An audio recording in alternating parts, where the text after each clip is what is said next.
Listo, ya estamos grabando. Entonces, bueno, la semana pasada, bueno, ya yo les puse el post ayer de que ya estaban sus notas. No sé si ya todos lo vieron, pero aprovecho por acá para decírselos. Ya están, digamos, están el promedio de quizzes, el total, y el promedio del examen que hicimos, ¿verdad? Si tuvieran alguna duda, ya algunos me han mandado algunas dudas. Fíjense, porque yo soy humana, ¿verdad? Puedo cometer errores a la hora de poner las notas. Entonces, porfa, cada uno fíjese si está bien, si no le puse una nota mala. Ya me pasó que a una persona sin querer le puse una nota que no era, ya la corregimos. Eh, entonces, fíjense, ¿verdad? Antes de llegar al examen. Eh, Hoy nos toca ver diabetes, que es el penúltimo tema. Está muy relacionado con el sistema endocrino porque es una enfermedad del sistema endocrino.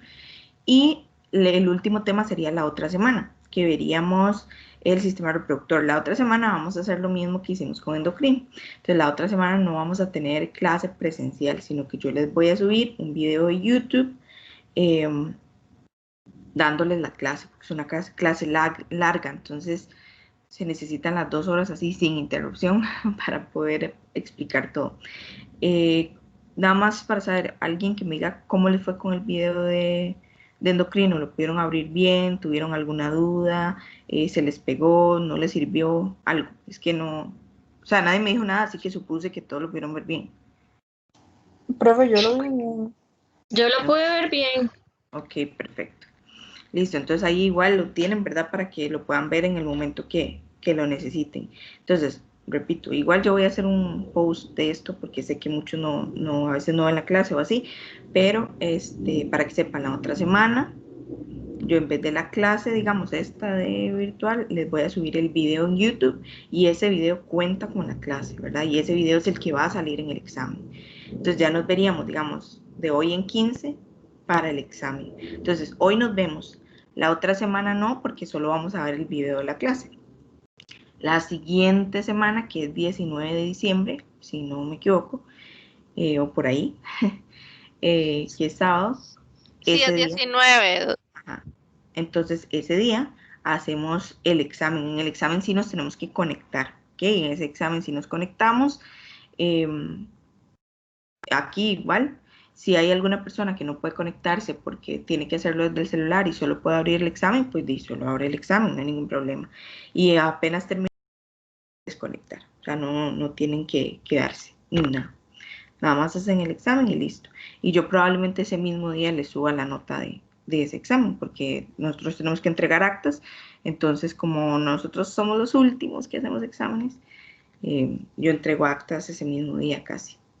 Entonces, si no tienen ninguna duda, ninguna pregunta endocrina, entonces voy a compartirles mi pantalla para que, voy a cerrar esto, las notas, para que veamos diabetes. Diabetes es un tema bastante bonito, porque es el primer tema que vamos a ver como una enfermedad, no un sistema, por así decirlo. Entonces, es más bonito. Bueno, ahí ven la presentación bien. Sí, señora. Entonces, bueno, la diabetes, como yo les decía, es una enfermedad del sistema endocrino. Si ustedes recuerdan la semana pasada, si vieron el video, recordemos que el sistema endocrino está compuesto por glándulas, ¿verdad? O por eh, órganos que lo que hacen es que forman sus productos y los envían a través de la sangre a otros lugares, ¿verdad? Como cuando la tiroides formaba hormonas tiroideas T3 y T4 y las enviaba hacia la sangre, ¿verdad? Para que nos ayudaran al crecimiento, al desarrollo neurológico, al metabolismo, a la temperatura corporal, todas esas cosas, ¿verdad?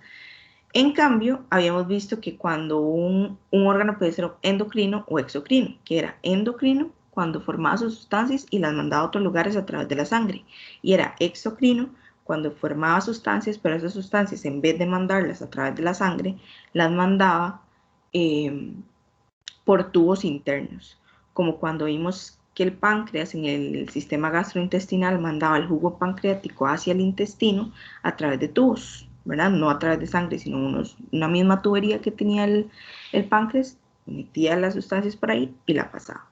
Entonces, el páncreas tiene una particularidad. Un segundo. Listo. El páncreas tiene una particularidad que la habíamos visto. El páncreas es exocrino y endocrino. ¿Por qué es exocrino? Porque forma jugo pancreático y lo envía a través de sus tubos hacia el intestino para que el intestino termine de digerir, ¿verdad? De digerir todo. Ahora, a los que me están mandando mensajes, a los que me están enviando mensajes de desgloses de notas, yo con mucho gusto les hago el desglose apenas terminemos la clase, que apenas terminemos yo me pongo a hacer los desgloses de las personas que me lo piden, para no atrasarnos. Entonces, si no les respondo es por eso, pero más tardito de fijo les respondo. Ahora sí, como les decía, es exocrino porque manda jugo pancreático hacia el intestino gracias a los tubos internos que tiene el páncreas. Pero al mismo tiempo es endocrino y hoy vamos a estudiar la parte endocrina del páncreas que no se vio en el video, porque yo en el video fui muy clara, les dije que no íbamos a ver páncreas endocrino hasta que viéramos diabetes. ¿Por qué? Porque el problema de la diabetes está en el páncreas, en la mayoría de casos. Entonces, el páncreas endocrino es el páncreas que forma insulina, que forma una sustancia que se llama glucagón, forma otra sustancia que se llama amilina, un montón de sustancias forma. Y esas sustancias pertenecen al sistema endocrino, ya que esas sustancias no se van por los tubos del páncreas, sino que se van por la sangre y viajan hacia otros lugares. Entonces, hoy lo que vamos a aprender es que como nosotros habíamos visto que, por ejemplo, el estómago tenía 4 tipos de células, que eran las células parietales, las principales, las células G y las células mucosas, el páncreas también puede tener diferentes tipos de células. ¿Cuáles tipos de células tiene el páncreas? Bueno, el páncreas tiene un montón de células, pero a nosotros nos van a servir como diferentes, en realidad solo vamos a estudiar 2 células del páncreas, pero antes de eso, primero vamos a ver cómo es que se divide el páncreas exocrino del páncreas endocrino. Entonces vean que aquí hay como un círculo, y este círculo está lleno de puras celulitas, hay celulitas rosadas, celulitas lilas, hay celulitas amarillas, hay celestes, todas estas son tipos de células diferentes del páncreas. Este collar como amarillo que ustedes ven aquí, esta parte amarilla, está compuesta por puras células amarillas. Entonces, esta parte amarilla del páncreas es la parte exocrina del páncreas. O sea, en estos grupos de células amarillos se forma el jugo pancreático, pero eso ya lo estudiamos en el sistema gastrointestinal. Ahora lo que vamos a hacer es estudiar este círculo grande rosado que tiene diferentes células. En esta parte mayoritariamente rosada se llama islotes pancreáticos o islotes de Langerhans, lo que viene aquí a la derecha. Entonces, estos tumultos rosados se llaman islotes pancreáticos o islotes de Langerhans. Aquí es donde se producen las sustancias que pertenecen al sistema endocrino del páncreas. En cambio, en las partes amarillas, que se llaman acinos pancreáticos, es donde se produce el jugo pancreático que se utiliza en la parte exocrina, o sea, en el sistema gastrointestinal. Entonces, como esta clase nos corresponde a lo endocrino, solo vamos a estudiar el círculo rosado. Vean que dentro del círculo rosado hay muchos colores. Entonces, los colores que más nos importan, o los colores que hoy vamos a estudiar son estas que están en rosadito, todas las células rosaditas que se llaman células beta del páncreas, y las células que son lilas, estas que están aquí, estas de aquí y estas de aquí. Estas células lila se llaman células alfa. Entonces son las que vamos a estudiar hoy, las células beta rosadas y las células alfa lilas. ¿Cómo se llaman estas células celestes? Por ejemplo, estas células se llaman células delta, pero no las vamos a estudiar. Y esta que se ve aquí como anaranjadita se llama célula F, que tampoco la vamos a estudiar. Y esto que ustedes ven aquí, que es como rojo, son vasos sanguíneos. Entonces, estas células producen ciertas sustancias y las envían por la sangre. Por eso es que es un sistema endocrino, porque lo mandan por la sangre. Ahora sí, como dijimos, las únicas que vamos a estudiar son las rosadas, que son células beta, que son las que producen insulina, y las células lila, que se llaman células alfa, que son las que producen glucagón. Y ahora vamos a ver por qué es que esas 2 células son súper importantes. Entonces, la célula alfa que está aquí arriba va a ser la lila y la célula beta va a ser la, la rosada. ¿Ok? Entonces, vamos a incluso cambiarle el color aquí para que nos acordemos. Vamos a ver si lo puedo cambiar. Este era como lila, entonces, ay no, pero eso es demasiado morado, entonces lila. Y las células beta están en rosadito, entonces las vamos a poner en rosadas. Como así, como en rosadito. Listo. Entonces, células alfa lila, células beta las rosadas. Entonces, ¿qué hacen? Cada una de ellas tenemos que aprendernos qué hacen. La célula beta es la más importante de esta clase. ¿Por qué? Porque la célula beta es la que produce la insulina. Ahora vamos a ver cuáles son las funciones de la insulina. Sin embargo, también quiero que aquí sepan que además de producir insulina, produce una sustancia que se llama amilina. Y aquí donde dice cosecreción es que por cada molécula de insulina que se forma, lo que la célula beta forma, también forma una molécula de amilina. Entonces, por eso es una cosecreción, porque secreta las dos, una molécula de insulina y una molécula de amilina. Y ahora vamos a ver por qué la amilina más adelante en la clase es importante, porque sobre todo en la diabetes tipo 2, la amilina tiene un papel importante en la enfermedad. En cambio, la célula alfa lo que produce es una célula que se llama glucagón. ¿Y por qué la célula glucagón es importante? Porque la célula glucagón es como la antagonista de la insulina. Y quiere decir, es como si la insulina, si ustedes han visto Harry Potter, la insulina, digamos que es Harry, y glucagón, que es el antagonista de Harry, que sería Voldemort, ¿verdad? Entonces, todo lo que haga la insulina bien, el glucagón no va a hacer mal, va a hacer todo lo contrario. Si la insulina dice A, el glucagón va a decir B, y así. Entonces, ustedes dirán, ¿pero por qué vamos a estudiar el glucagón? Bueno, van a ver que el glucagón, cuando lleguemos a diabetes, es un problema. ¿Por qué? Porque tras de que no tenemos insulina, todavía tenemos un montón de glucagón, y el glucagón hace lo opuesto a la insulina. Entonces, lo empeora todo, ¿sí? Entonces, ahora sí, ¿qué hace la insulina? ¿Por qué es que es tan importante que nosotros formemos insulina?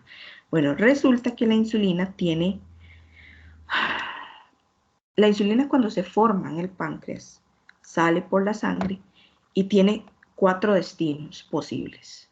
La insulina puede viajar al hígado, puede viajar al músculo, puede viajar al tejido adiposo, o sea, la grasa que nosotros tenemos, el tejido graso, o puede viajar a la célula alfa, o sea, que se produce en la célula beta, y ahí en el mismo páncreas ella viaja hasta las células alfa. Y ahora vamos a ver por qué.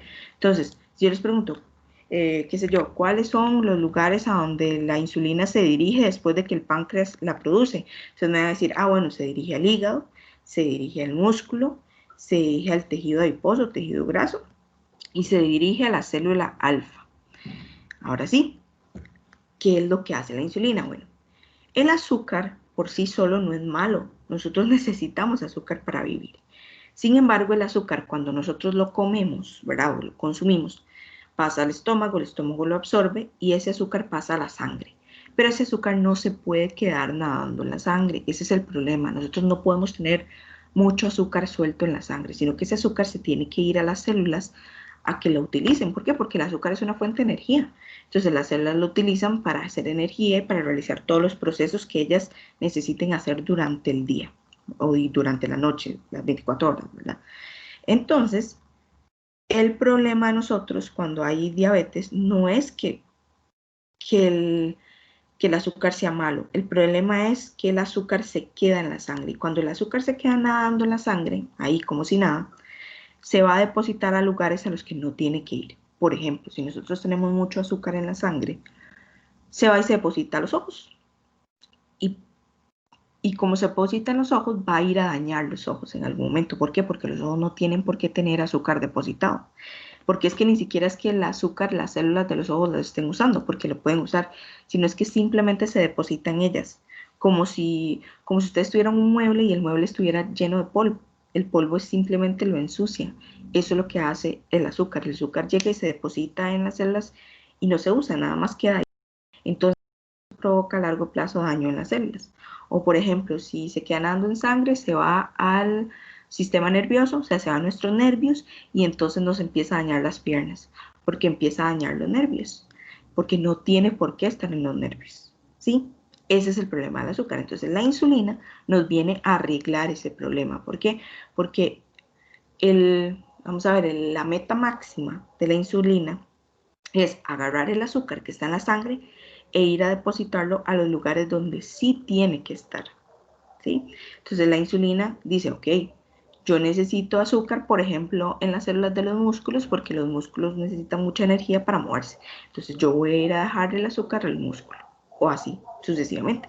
Entonces la insulina por eso es tan importante, porque nos permite agarrar el azúcar que está nadando a la libre en la sangre y acomodarlo en los lugares donde se necesita, y no en los lugares donde el azúcar le dé la gana, por así decirlo. Entonces, para ello, la insulina viaja a 4 lugares. Entonces, una vez que la insulina se produjo, gracias a que las células beta del páncreas la produjeron, va a ir al hígado. ¿Por qué en el hígado? Resulta que el hígado tiene una capacidad de producir azúcar. El hígado produce azúcar y guarda azúcar.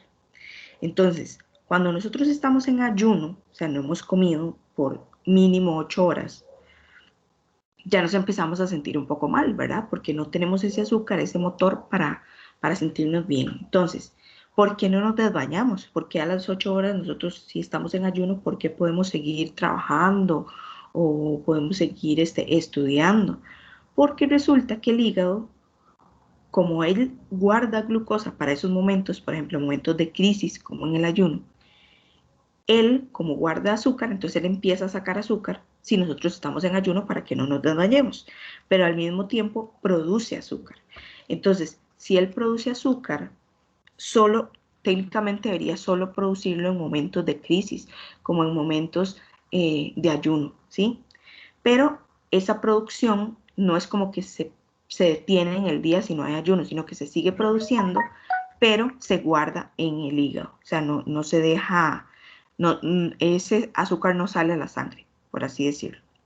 Entonces, ¿por qué la insulina viaja al hígado? Bueno, imagínense que ustedes se acaban de comer una torta chilena, que está súper llena de azúcar, ¿verdad? Entonces ya se comieron la torta chilena, entonces como ya comieron, el páncreas sabe que tiene que formar insulina. ¿Por qué? Porque el estómago acaba de recibir azúcar. Entonces ese azúcar pronto va a pasar a la sangre. Y recordemos que el azúcar en sangre no puede estar nadando a la libre. Entonces tenemos que guardarlo. Entonces el páncreas entra en acción y dice, bueno, voy a empezar a formar insulina porque la insulina es la encargada de llevar el azúcar a los lugares correctos. Entonces ya cuando la insulina se produjo, lo primero que va a ir a hacer, o una de las cosas que va a ir a hacer, es ir al hígado. ¿Por qué? Porque recuerden que el hígado tiene la posibilidad de producir azúcar. Y si ustedes ya comieron azúcar, ¿ustedes creen que es necesario que el hígado produzca azúcar? ¿Sí o no? Sí, no, porque ya la obtuvimos. Exacto, ya la obtuvimos de los alimentos, ¿verdad?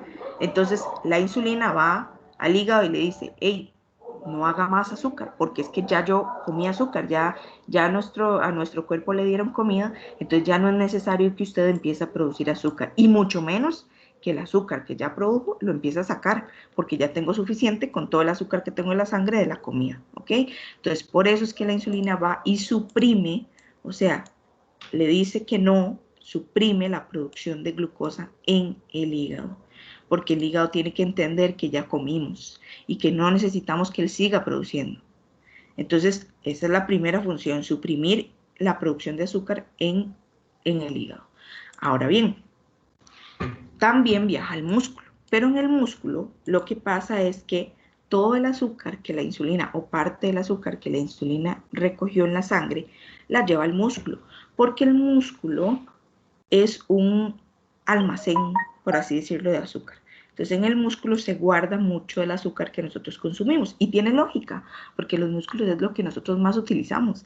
Siempre estamos moviendo un músculo, siempre el músculo tiene un tono, siempre, aunque no lo estemos moviendo, y eso implica energía. Entonces necesitamos que el músculo tenga bastante azúcar. Entonces el músculo guarda todo ese azúcar que nosotros nos comimos, o gran parte por lo menos de lo que nos comimos. Entonces la insulina va a llevar esa glucosa al músculo. ¿Por qué va al tejido adiposo? Ustedes dirán, ¿por qué la insulina va al tejido adiposo? ¿Será que en la grasa se guarda azúcar? Bueno, no específicamente. Lo que pasa es que, vamos a ver, esto es bastante complejo. Van a ver que hay muchas aristas. ¿verdad? En la producción de insulina y el azúcar. Resulta que nosotros normalmente tenemos que guardar la grasa en las partes donde hay grasa, o sea, por ejemplo, en las caderas, en los muslos, en las mejillas, en todos esos lugares nosotros guardamos grasa. Entonces, ese tejido grasoso se llama tejido adiposo. Los ácidos grasos, o sea, como los triglicéridos, todas esas cosas, tienen que estar guardados en esos lugares. O sea, tienen que estar en los glúteos, en el muslo, en las mejillas, en todos los lugares en que tenemos grasita, ¿verdad? Pero a veces esos ácidos grasos, en vez de estar guardados en el muslo, se van a viajar por la sangre. Y resulta que cuando los ácidos grasos viajan por la sangre en gran cantidad, producen resistencia a la insulina. ¿Qué quiere decir eso?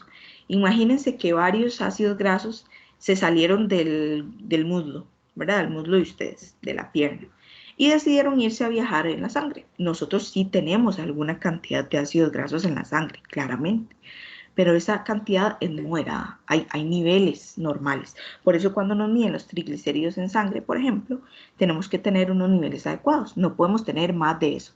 Pero cuando se salen más de la cuenta hacia la sangre y tenemos los ácidos grasos muy altos en sangre, esos ácidos grasos son un poco necios. ¿Por qué? Porque lo que hacen es ir al hígado. Resulta que el hígado tiene receptores de insulina, porque si la insulina viaja al hígado, obviamente el hígado tiene que tener receptores para, valga la redundancia, recibir las señales que le va a mandar la insulina de no haga más azúcar, ¿verdad? También en el músculo hay receptores de insulina que llegan y le dicen al músculo, tome glucosa y guárdela, ¿verdad? Entonces, lo que hacen esos tejidos grasos cuando están en sangre es que ellos viajan al hígado y modifican, por así decirlo, los receptores de insulina en el hígado.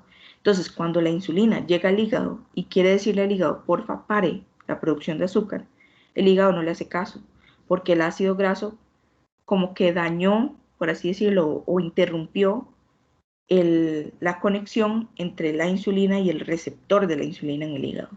Entonces, es como, aunque haya mucha insulina, es como si no hubiera. ¿Por qué? Porque el hígado no le va a hacer caso a la insulina. Y hace lo mismo en el músculo. Se va al músculo, el ácido graso se va al músculo, se une al receptor de insulina, entonces no permite que cuando la insulina llegue al músculo, el músculo reaccione. Entonces el músculo no le hace caso. Y si no le hace caso, entonces no tenemos dónde guardar el azúcar. Entonces eso va a generar que haya un montón de azúcar en la sangre gracias a que el músculo no lo está recibiendo por culpa de ese ácido graso que fue a molestar al músculo y a molestar al hígado para que no le hicieran caso a la insulina. Entonces, la insulina muy inteligentemente dice, ok, si hay muchos ácidos grasos en sangre, entonces el resto de órganos a mí no me van a hacer caso, ¿verdad? El hígado no me va a hacer caso, el músculo no me va a hacer caso. Entonces, ¿qué sería lo lógico? Agarrar todos esos ácidos grasos en sangre e ir a devolverlos al lugar donde tienen que estar. ¿Y a dónde tienen que estar? En el tejido graso, o sea, devolverlos al muslo, devolverlos al glúteo, devolverlos a la mejilla, devolverlos al brazo, ¿sí? Entonces, ella muy inteligentemente hace eso. Por eso es que su otro tejido, Diana, es el tejido adiposo. ¿Y qué hace en el tejido adiposo? Estimula el depósito de grasa. ¿Por qué? Porque agarra todos esos ácidos grasos en exceso y los vuelve a depositar en el tejido graso. ¿Hasta ahí alguna duda o alguna pregunta? Ok, entonces seguimos. Entonces ya vimos que en el hígado lo que le dice es no haga más azúcar, al músculo lo que le dice es guarde el azúcar que yo le traigo, y en el tejido adiposo lo que hace es venir a dejar ácidos grasos a donde tienen que estar, que es en la grasa y no nadando en la sangre. Pero también viaja a un cuarto lugar. Vean que el cuarto lugar no está en la presentación, entonces tienen que aprendérselo bien. ¿Cuál es el cuarto lugar que viaja? A la célula alfa. Entonces recordemos que el páncreas tenía las células rosadas, que eran las beta, que son las que producían la insulina y la amilina, y las células alfa, que eran las lila y que producían glucagón. Entonces, la insulina, una vez que se produjo en la célula beta, viaja en el mismo páncreas, dentro del mismo páncreas, viaja a la célula lila, que es la célula alfa. ¿Por qué? Porque yo les había dicho que la célula alfa producía glucagón y que el glucagón hace todo lo contrario a la insulina. Entonces, por ejemplo, si la insulina en el hígado va y le dice al hígado que no haga más azúcar, el glucagón viene y le dice, haga más azúcar. Si la insulina le dice al músculo, porfa, guárdeme esta glucosa, el glucagón llega y le dice, no, saque esa glucosa a la sangre y no la guarde.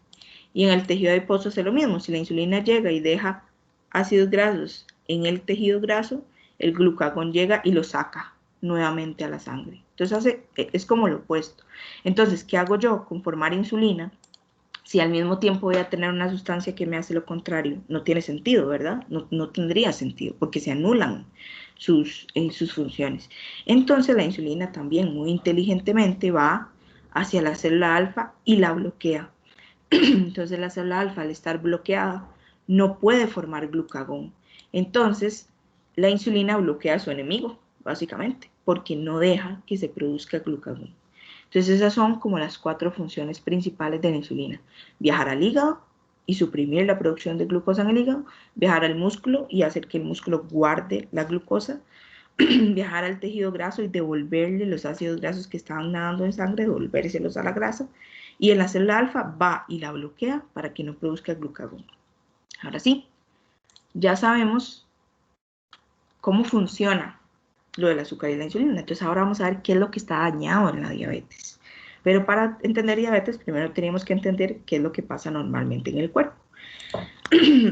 ¿Alguien sabe cuántos tipos de diabetes existen? ¿Alguien ha hablado, ha escuchado varios tipos de diabetes? Bueno, yo creo que existe la diabetes mellitus 1 y la 2. Ajá, la 1 y la 2. Que la 1 se desarrolla, digamos, en las etapas tempranas de edad y la 2 es ya, digamos, ya cuando la persona es adulta, pero tal vez por mala alimentación o por cosas como esas. Ok, sí, tiene sentido, muy bien. Está la 1, la 2, también hay unas que se llaman diabetes tipo Muri, que son diabetes como juveniles, pero eso nada vamos a ver, esas son más como en pediatría. Solo vamos a ver diabetes tipo 1 y diabetes tipo 2. Compañera, la diabetes tipo 1 normalmente, ¿verdad? Se da en las primeras etapas de la vida, o sea, es una diabetes más que se ve más en pediatría. Sin embargo, existen adultos que también debutan con una diabetes tipo 1 y ahora vamos a ver por qué razón es que sí pueden debutar así siendo adultos. Y la 2 se relaciona más con etapas adultas porque, como dijo bien su compañera, se relaciona más con alimentación, dieta, índice de masa corporal, y ahora vamos a ver por qué. Entonces, la primera que vamos a ver muy por encima es la diabetes mellitus tipo 1. Entonces, la tipo 1 es casi, podríamos decir, casi que es una enfermedad autoinmune. ¿Por qué autoinmune? Bueno, ustedes saben que nosotros tenemos nuestro sistema inmune, que es nuestro sistema de defensas, ¿verdad? Entonces, que cuando nosotros nos enfermamos de alguna bacteria, algún virus o de lo que sea, el sistema inmune ataca a esas células extrañas. Recuerden cuando vimos en la clase de proteínas que habían unas proteínas que se llamaban proteínas de reconocimiento, que eran, por ejemplo, que nuestros eritrocitos tenían banderas que decían nuestro nombre. Entonces, cuando nos metían células que no traían esa bandera, ¿verdad? Esa proteína de reconocimiento que decía nuestro nombre, nuestro sistema inmune las atacaba porque consideraba que ellas eran extrañas. Entonces, por eso atacaba a las bacterias, porque las bacterias no traían nuestro nombre, los virus tampoco, y así sucesivamente. Entonces, cuando tenemos una enfermedad autoinmune, es que nuestro sistema inmune como que pierde esa capacidad de reconocer nuestro nombre en las células. Entonces empieza a atacar a nuestras propias células. Es como si por ejemplo, si en nuestro corazón, todas las células de nuestro corazón digan mi nombre, por ejemplo, digan Julie, y mi sistema inmune se vuelve loco y empieza a atacar a mis células aunque digan Julie, porque no reconoce la bandera que dice Julie. Entonces, en diabetes mellitus tipo 1 lo que pasa es algo así. Es una destrucción autoinmune de las células beta del páncreas. Es que por alguna razón nuestro sistema inmune genera anticuerpos contra las células beta de nuestro propio páncreas, ¿ok? Entonces, si empezamos a destruir las células beta, va a llegar a un punto donde ya no vamos a tener insulina. Entonces, la diabetes mellitus tipo 1 se caracteriza por eso, por insulinopenia. todo el sufijo penia significa disminución. Entonces, por ejemplo, si nosotros decimos leucopenia, disminución de leucocitos. Neutropenia, disminución de específicamente neutrófilos. Trombocitopenia, significa que hay disminución de plaquetas. Entonces, insulinopenia es disminución de insulina. Y aquí, ¿por qué es? Porque nuestro propio cuerpo está matando a las células beta pancreáticas.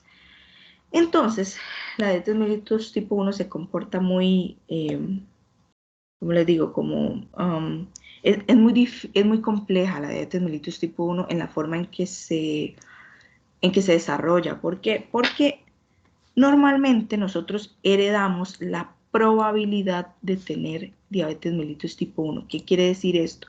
Que si, por ejemplo, si nuestro papá es diabético tipo 1, nosotros tenemos un 7% más o menos de probabilidad de tener esta enfermedad. Pero no es suficiente con que nos hereden un gen, por ejemplo, que esté malo. Un gen alterado que hace que se nos produzca diabetes tipo 1. No, eso no es suficiente. ¿Por qué? Porque si fuera suficiente, entonces con solo que mi papá sea diabético tipo 1, ya yo sería diabética tipo 1, porque mi papá me heredó el gen malo o el gen afectado. Entonces, la diabetes mellitus 1 todavía no se entiende muy bien porque hay muchas teorías de que, entonces, si además de que me hereden la probabilidad, ¿qué más necesito? ¿Verdad? Entonces, esto lo que implica es que se necesita un agente externo o muchos agentes externos, muchas cosas, además de que nos hereden la probabilidad, para tener diabetes mellitus tipo 1. Por ejemplo, se cree, esto no está comprobado, ¿verdad? Se cree que digamos que haya un chiquito de 7 años, digamos que su papá es diabético tipo 1 y le heredó esa posibilidad de tener la diabetes. Resulta que ese niño estaba bien, todo bien. Y resulta que durante la infancia, ustedes saben que a uno le da de todo, a uno le da resfrío, le da diarrea, le da de todo. Entonces digamos que a ese chiquito le dio diarrea por un rotavirus, que es el más común. Y resulta que se cree que hay algunos virus, ¿verdad? Estos son ejemplos nada más, que como que activan esos genes que a uno le heredaron.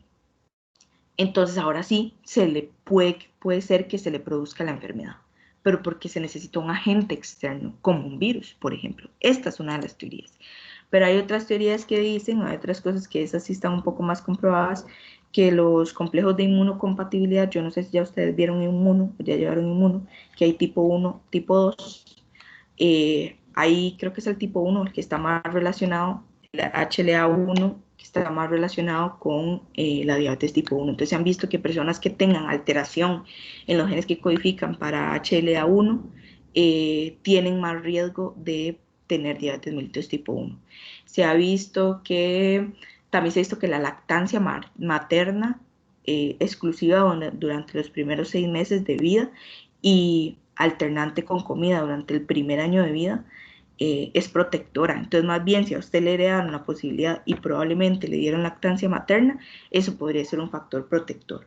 O también se ha visto que, por ejemplo, la rubiola, que es a nosotros nos ponen ¿verdad? Vacunas contra la rubiola, por eso es que ya no se ven casos, pero existen casos de rubiola congénita, o sea, bebés cuya madre estaba infectada de rubiola en el momento del embarazo, entonces el bebé nace con una cosa que se llama síndrome de rubiola congénito, que tiene diferentes malformaciones. Estos niños que nacen con síndrome de rubiola congénito tienen mayor probabilidad de tener una diabetes mellitus tipo 1. O una persona, por ejemplo, que tenga otra enfermedad autoinmune, por ejemplo, un hipotiroidismo de Hashimoto, que es un hipotiroidismo autoinmune. Entonces, una persona que tenga otra enfermedad autoinmune como hipotiroidismo por Hashimoto, lupus, artritis, reumatoide, todas estas autoinmunes pueden tener también diabetes mellitus tipo 1. ¿Por qué? Porque la tipo 1 también es una enfermedad autoinmune, por así decirlo. O sea, que es que nuestro sistema inmune nos ataca. Ahora, ¿cuál es la importancia de esto de heredar la probabilidad? Vean que, por ejemplo, un gemelo monocigótico, o sea, son gemelos, pongámoslo como gemelos idénticos, pero no es el término correcto médico, pero digamos que monocigóticos son gemelos idénticos.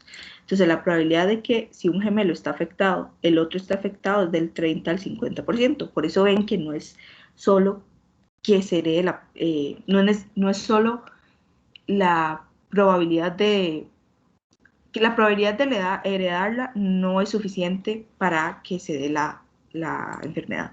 Y los disigóticos, digamos, los que no son iguales, tienen de un 6 a un 10% de probabilidad. Hermanos normales, 5%. Papá afectado, 7%. Mamá afectada, 2%. Ambos padres, 3%. Sin embargo, aquí viene otra cosa que nadie se explica. La mayoría de casos de diabetes mellitus tipo 1 que se diagnostican no tienen un familiar afectado. O sea, el papá no tiene diabetes mellitus tipo 1, la mamá tampoco, los hermanos tampoco. Entonces esos se llaman casos de nuevo, o sea, casos nuevos. No sabemos qué fue lo que pasó. Entonces, por eso, vean que la fisiopatología de la diabetes tipo 1, saber, bueno, más bien no la fisiopatología, eh, el inicio de la diabetes tipo 1, no, sabemos que es por muchas cosas, ¿verdad? Que no es solamente que nos pasen un gen malo. Ahora. Y, profe, y en esos casos, ¿cómo se hace? Es que yo tengo una vecinita Ajá. que se lo diagnosticaron cuando tenía como 9 años, Ajá. porque se puso muy mal y se desmayó y la mandaron. Cuando estuvo aquí en la clínica Priscal, le hicieron y la tenía casi en 1000 y la mandaron de una vez al hospital de Ajá. niños. Y ella Ahora desde vamos ese a ver qué día, fue lo que le ahora pasó a ella. está, o sea, mal. Le hacen prueba de insulina hasta 6 veces porque la tienen 40, luego en 400. Hasta le pusieron un chip Ujú, en el hospital de niños para irle ujú. midiendo y una Sí, bomba sí, el chip para... y la bomba. Chip y la bomba.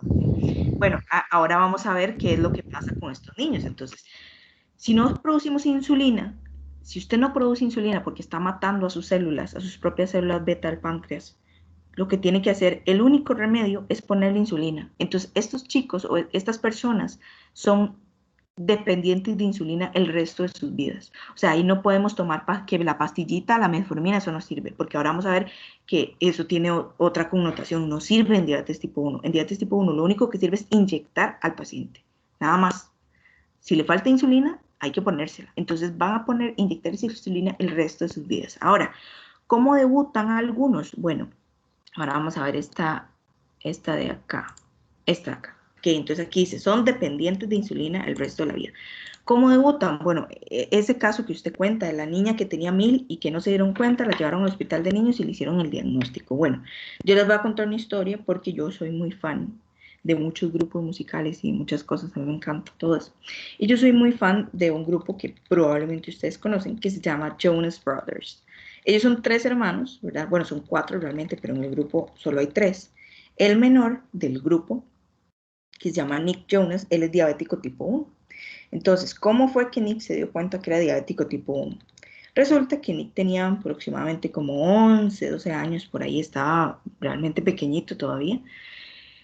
Y él dice que él como que empezó a perder un poco de peso, pero que él pensaba que era porque estaba creciendo. Entonces él dijo, hey, sí, me estoy estirando. Los papás dijeron lo mismo, se está pegando el estironazo a la puerta y claramente esto hace que no es que esté perdiendo peso, sino que es que se está volviendo más alto, ¿verdad? Entonces él dice que, bueno, que él empezó, ¿verdad? A sentirse un poco mal, a sentirse un poco débil, pero pensaba que era normal, ¿verdad? Hasta que un día dice que iban en un carro, ¿verdad? Como en una van, y que él empieza a sentir lo que nosotros comúnmente conocemos como calambres, ¿verdad?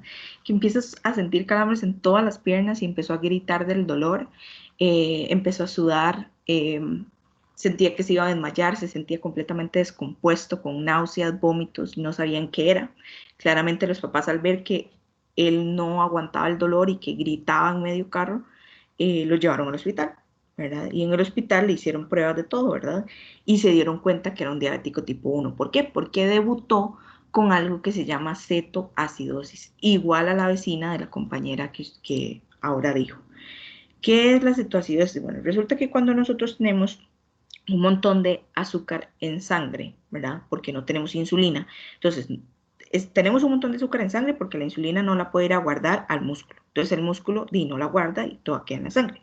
Tras de eso, el hígado está produciendo más insulina porque no hay nadie que le diga que pare de producir. Y además hay un montón de ácidos grasos en sangre y no en la grasa porque no hay insulina que los lleve de vuelta a la grasa. Y además hay un montón de glucagón. ¿Por qué? Porque no hay insulina para que viaje a la célula alfa y le diga, porfa, ya no produzca glucagón. Entonces vean que es un montón de cosas que están haciendo que el azúcar esté por los cielos en la sangre y que los ácidos grasos también haya un montón de ácidos grasos en la sangre. Entonces, esos ácidos grasos y ese azúcar se utilizan para hacer energía, ¿verdad? Pero yo no sé si ustedes en bioquí o en biología, no sé si ya lo vieron algo que se llama ciclo de Krebs. En el ciclo de Krebs nosotros podemos usar ácidos grasos o podemos usar azúcar para producir algo que se llama cetonas.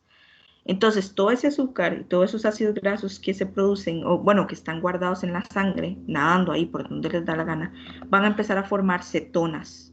Y las cetonas son ácidas. Entonces, lo que hacen las cetonas cuando están en la sangre es que bajan el pH de la sangre. Y un pH bajo, normalmente nosotros tenemos un pH como de 7.2, los niños como de 7.4, pero nosotros tenemos ahí un pH X, ¿verdad? Si el pH se va muy para abajo, muy para arriba, eso no es compatible con la vida. Entonces empiezan, como las cetonas son ácidas, empiezan a acidificar la sangre. Entonces el pH de la sangre baja, baja, baja, baja, baja. Entonces se alteran electrolitos, o sea, se alteran sodio, se altera potasio.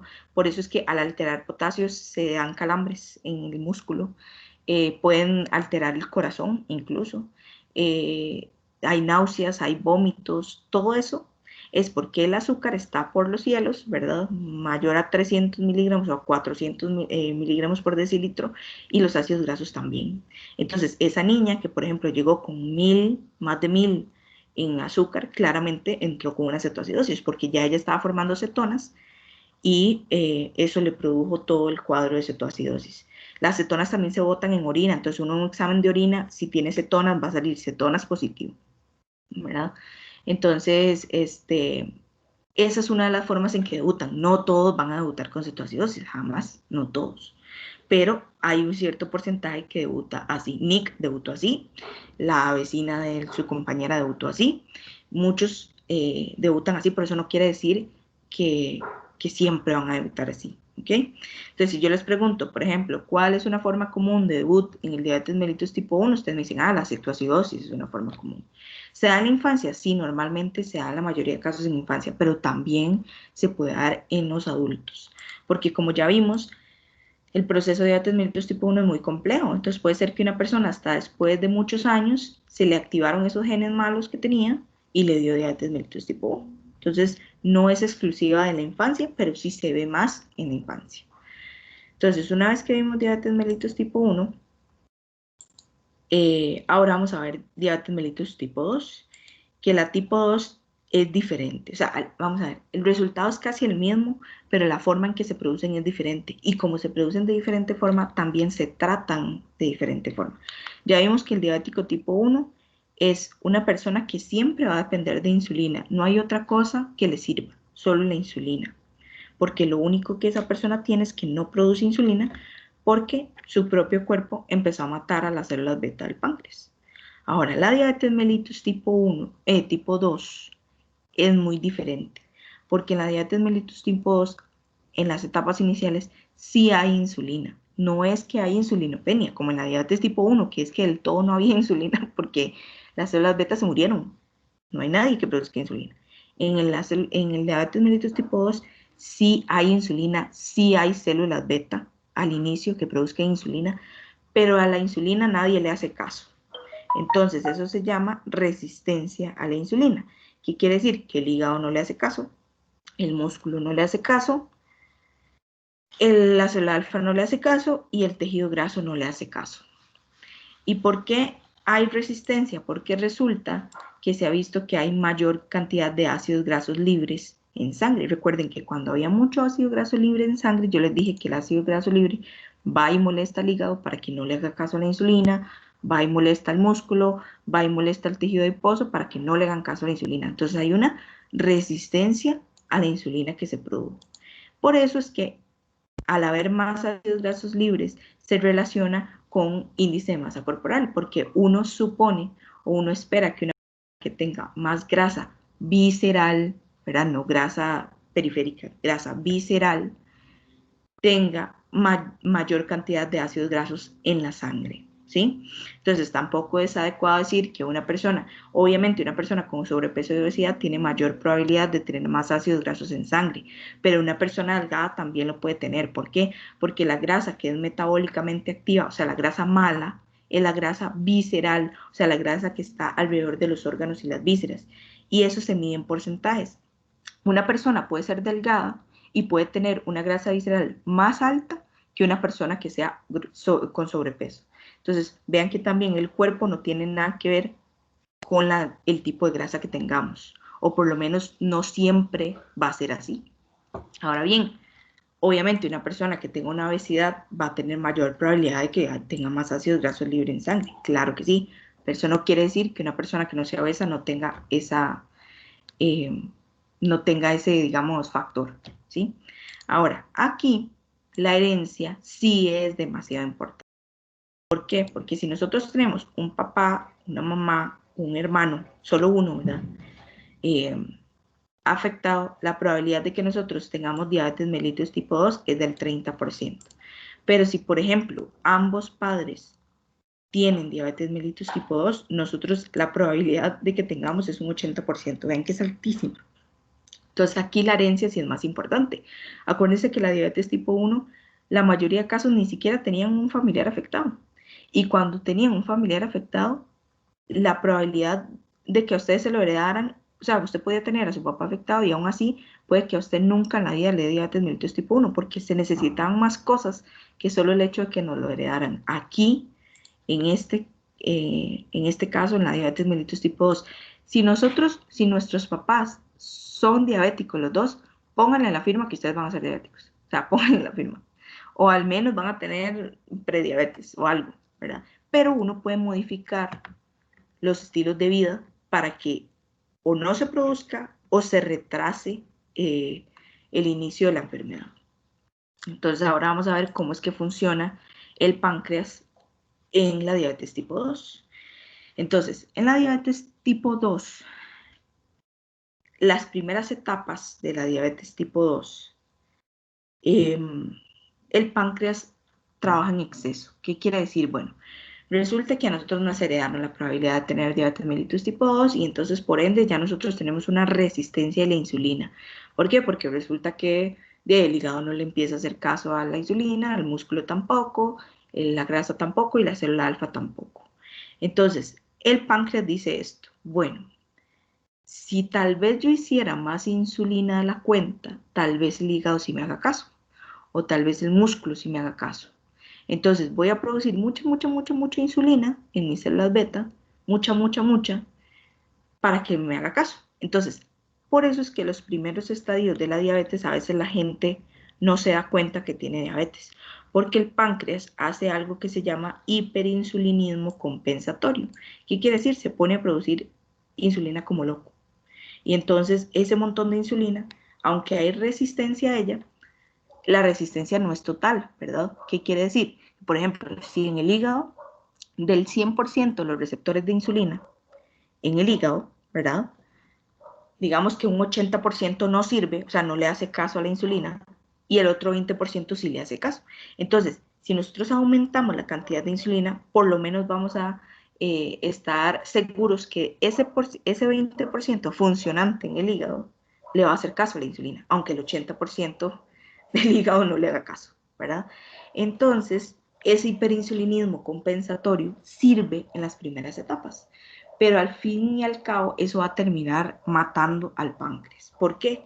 ¿Se acuerdan que yo les dije cuando vimos aquí, apenas estábamos viendo que la célula beta formaba insulina, yo les dije, pero recuerden que más adelante la amilina va a ser importante, porque por cada molécula de insulina que forme la célula beta, va a formar una molécula de amilina.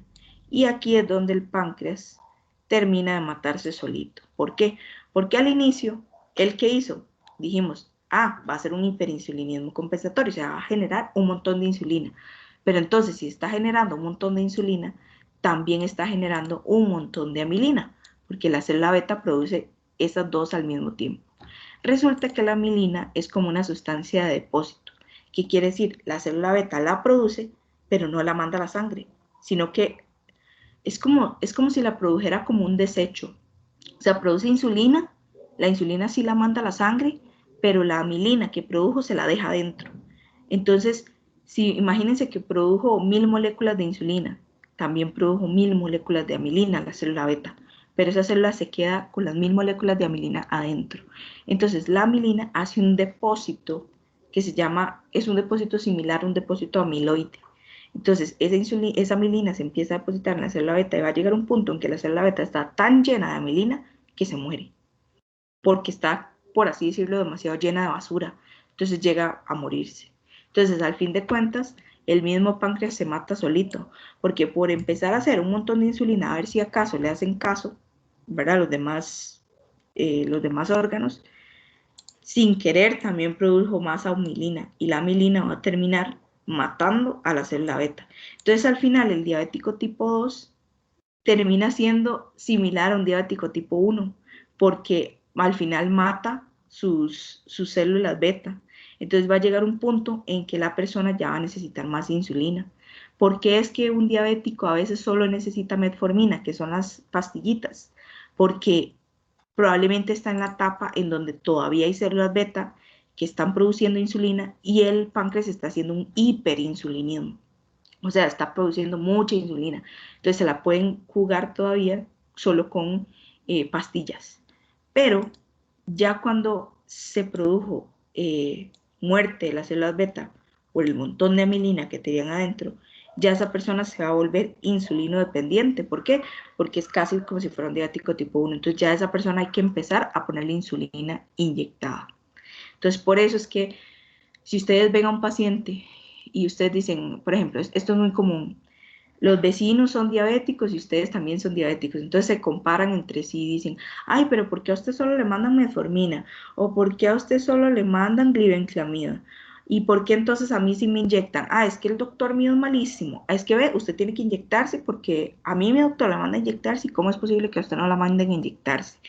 Cosas así, ¿verdad? Entonces ahí empiezan el debate de por qué nos tratan diferente y es porque la diabetes no tiene una presentación única. Vean que puede ser que una persona con diabetes apenas esté en su etapa de hiperinsulinismo, entonces todavía forma insulina, todavía tiene cierta función en el páncreas, entonces puede ser que esa persona pase con metformina por mucho más tiempo, pero puede ser que hay otro vecino que ya casi no tiene células beta y por ende vaya a necesitar insulina. O porque una de las vecinas sí se cuida mucho en lo que come y no come azúcares y no come harinas y el otro no, el otro pasa comiendo pizza y pasa comiendo helados, entonces obviamente el tratamiento no va a ser el mismo, ¿sí? Entonces vean que depende tanto del estilo de vida como en la etapa en la que estemos en la diabetes, si estamos en una etapa inicial o si estamos en una etapa ya avanzada. Entonces en la inicial, que va a haber un montón de insulina que trate de compensar esa resistencia. Y ya después, en la segunda etapa, ya va a haber déficit de insulina. ¿Por qué? Porque acuérdense que empezamos a matar el páncreas sin querer. Por ese montón de trabajo que hizo el páncreas, ahora lo matamos sin querer. Pero además de que lo matamos es peor, porque todavía el poco de insulina que queda igual va a seguir sufriendo resistencia, porque recuerden que lo básico en la diabetes tipo 2 es que existe resistencia a la insulina. Entonces es peor, porque tras de que tenemos resistencia, al final terminamos matando el páncreas. Entonces tenemos las dos. Tenemos déficit de insulina y de la poca insulina que hay resistencia a ella. ¿Sí? Esto de 90 es que para que haya diabetes tiene que morirse el 90% de las células beta, no es tan cierto. O sea, antes sí era cierto que era el 90%, pero no necesariamente esto va a ser así siempre. Entonces, todo es un círculo vicioso. ¿Por qué? Porque si no tenemos insulina y si hay resistencia a la insulina, entonces si no hay insulina en el hígado va a empezar a formar más azúcar. Si no hay insulina en el músculo, entonces la glucosa se va a quedar afuera y no se va a guardar en el músculo.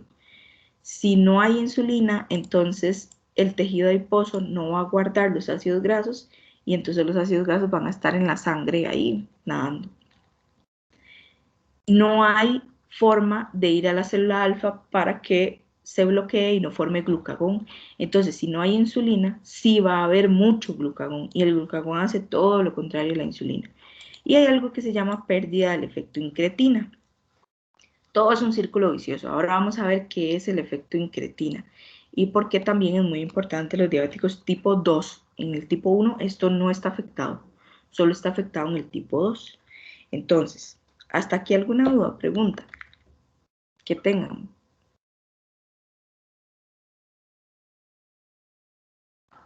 Ok, entonces seguimos. Resulta que en el cuerpo nosotros tenemos unas sustancias que se llaman incretinas. Las incretinas se producen en el tracto gastrointestinal, o sea, se producen en el estómago y en el intestino delgado. ¿Cuándo se producen esas incretinas? Cuando nosotros comemos. Entonces, cuando la comida llega al estómago y al intestino, esa es la señal que tanto el estómago como el intestino no necesitan para formar esas sustancias que se llaman incretinas. Hay varias incretinas, pero la que nosotros vamos a estudiar se llama GLP-1. Así se llama esa incretina que nosotros vamos a estudiar porque es la más importante. Entonces, el estómago siente que ya le llegó comida y el intestino también siente que ya le llegó comida. Entonces empieza a formar GLP-1, que es una incretina, ¿sí? Esa incretina, resulta que las incretinas como la GLP-1 tienen muchísimas funciones y todas son demasiado buenas. O sea, la GLP-1 es top, ella nos ayuda demasiado. ¿Por qué? Porque gracias a que se produce GLP-1 en el estómago y en el intestino, resulta que la GLP-1 hace todo esto que está aquí. La GLP-1 mejora la secreción de insulina en las células beta. ¿Eso qué quiere decir? Que la GLP-1, una vez que se produjo en el estómago y el intestino, viaja por sangre al páncreas y ayuda al páncreas a producir insulina en condiciones normales, ¿verdad? Esto es una persona sana. Entonces viaja al páncreas y le ayuda al páncreas a producir insulina. ¿Por qué? Porque acuérdense que ya comimos. Entonces el páncreas también tiene que empezar a formar insulina para ir a guardar todo ese azúcar que nosotros acabamos de ingerir. Entonces la GLP-1 le ayuda al páncreas en esa producción. Pero además la GLP-1 suprime la liberación de glucagón en la célula alfa. ¿Qué quiere decir? Que una vez que se produjo la GLP-1 en el estómago y en el intestino, viajan al páncreas otra vez, pero en vez de ir a la célula beta, también viajan a la célula alfa y la bloquean. ¿Para qué? Para que no se produzca glucagón, porque recuerden que el glucagón es el malo de la película, ¿verdad? Es el antagonista. Entonces no queremos que se produzca. También, indirectamente, cuando bloquea la producción de glucagón, también ayuda a que el hígado no produzca azúcar. Porque acuérdense que cuando la insulina llega al hígado, la insulina le dice no haga más azúcar. Pero cuando el glucagón llega al hígado, le dice al hígado póngase a hacer todo el azúcar que quiera. Entonces, si nosotros no dejamos que el glucagón se produzca, este glucagón nunca va a llegar al hígado. Entonces, indirectamente la GLP-1 reduce la producción de azúcar en el hígado porque no deja que se produzca glucagón para que el glucagón vaya y le diga al hígado que haga mucho azúcar, ¿ok? También esta es muy importante porque la GLP-1 regula el vaciado gástrico. Alguien que me diga o que se acuerde qué era el vaciamiento gástrico. ¿Qué era? Lo vimos en el sistema gastrointestinal. ¿Qué significaba el vaciamiento gástrico? Las mismas palabras lo dicen.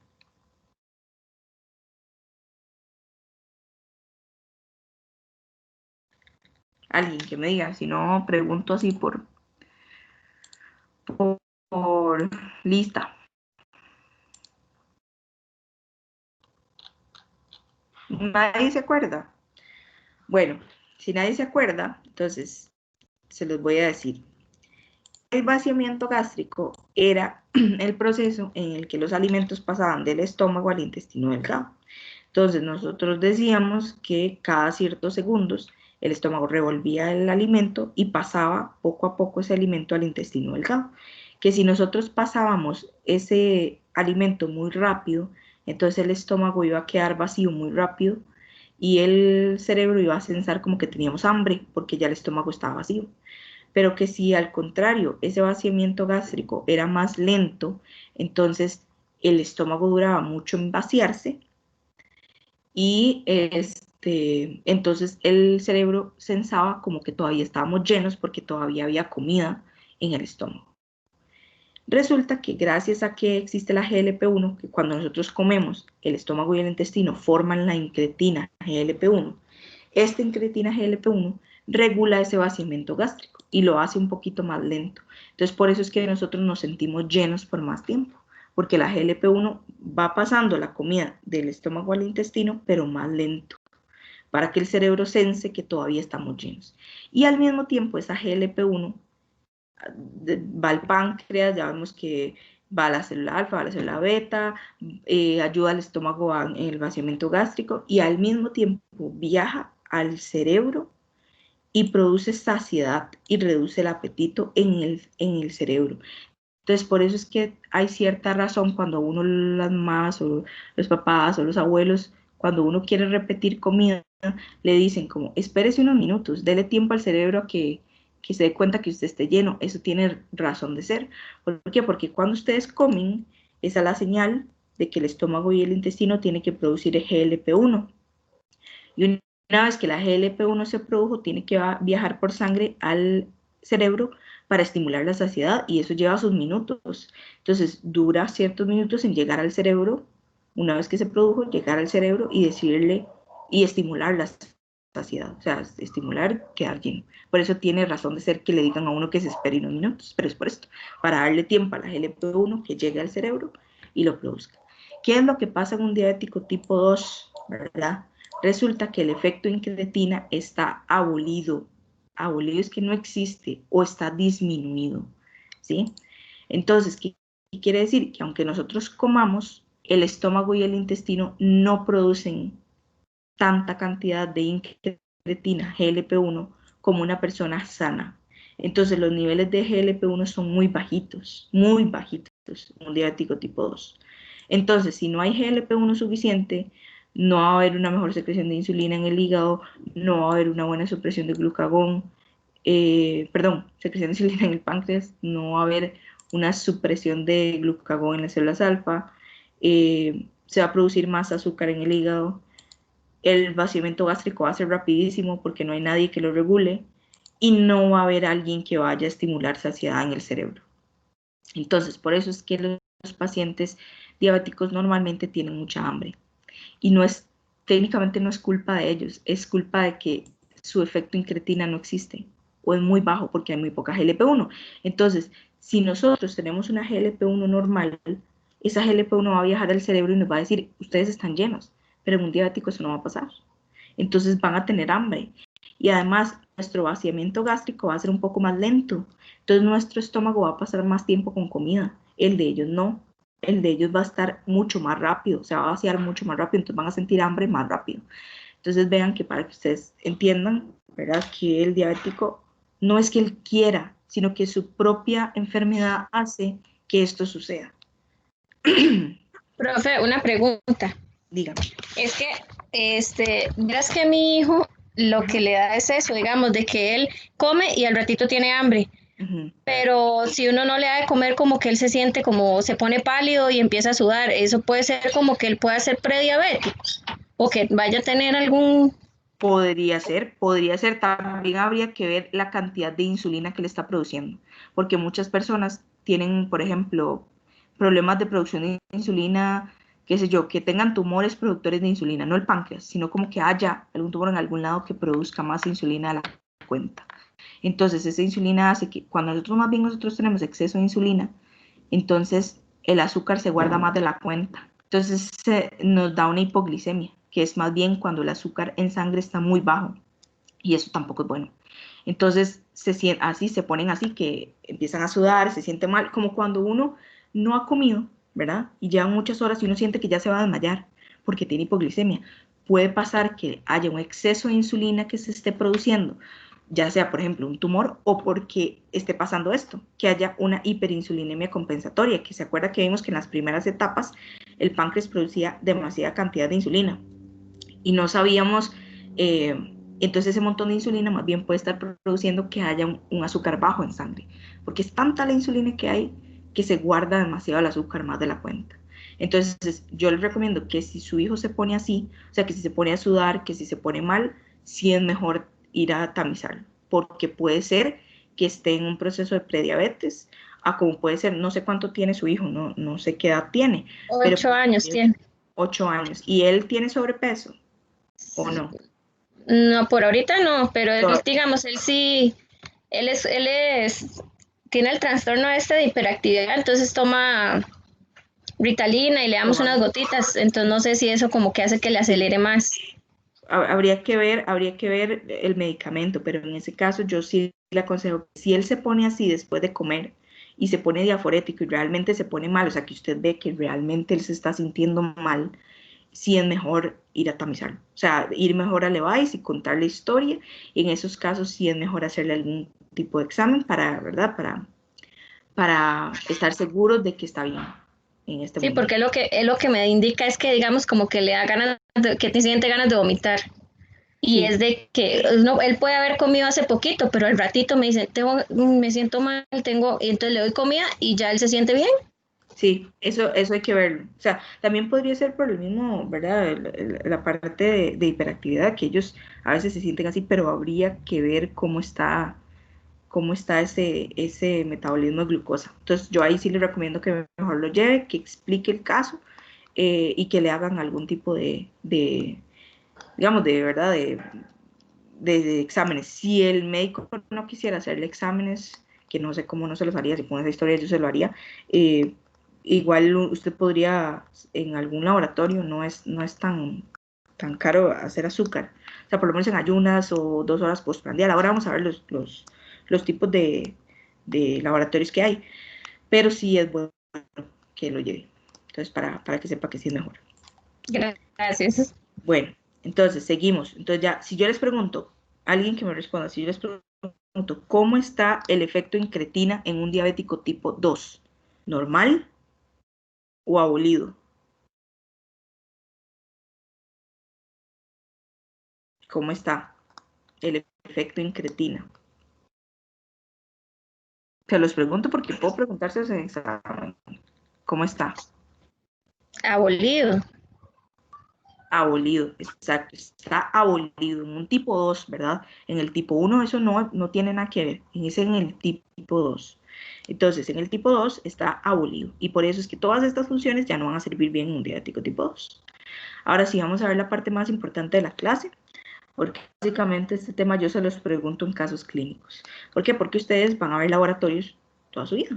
Entonces, los laboratorios también les va a tocar hacer laboratorios de glucosa. Entonces, tienen que saber muy bien qué es lo que están midiendo y qué es lo que están viendo. Entonces, existe algo que se llama prediabetes, que también se conoce como intolerancia a carbohidratos, y existe ya la diabetes como tal. Dar un diagnóstico de diabetes tiene muchas implicaciones sociales, económicas, psicológicas en una persona. Por ende, andar dando un diagnóstico de diabetes a personas que no son diabéticas todavía es incorrecto, ¿verdad? Entonces, es un diagnóstico al que hay que tenerle mucho cuidado y hay que estar muy seguros para dar el diagnóstico, porque cambia la vida por completo del paciente. Entonces, tener prediabetes o intolerancia a carbohidratos, que es lo mismo, no es igual que tener diabetes. De hecho, la prediabetes no se considera una enfermedad como tal, aunque se le hace diagnóstico, sino que es como un factor de riesgo, ¿ok? Más que una enfermedad como tal. Entonces, ustedes tienen que saber cuáles son los rangos de prediabetes y cuáles son los rangos de diabetes, porque si ustedes a alguien que tiene rangos de prediabetes le dicen que es diabético, eso es un error garrafal, o sea, es un error muy grande. ¿Por qué? Porque un prediabético no necesariamente va a llegar a ser diabético, y lo que implica ser diabético es, o sea, es completamente otra cosa, es un estilo de vida distinto, son medicamentos distintos. En cambio, la prediabetes solo se trata con cambios en estilo de vida. Entonces, por eso es, o sea, vamos a ver, porque yo lo he visto mucho, a veces yo sé que ustedes como trabajan en el laboratorio, yo sé y yo conozco el mundo de salud, sé que mucha gente les va a llegar a preguntar por cosas, o sea, ustedes les van a preguntar, ¿ustedes me pueden leer este laboratorio? ¿Verdad?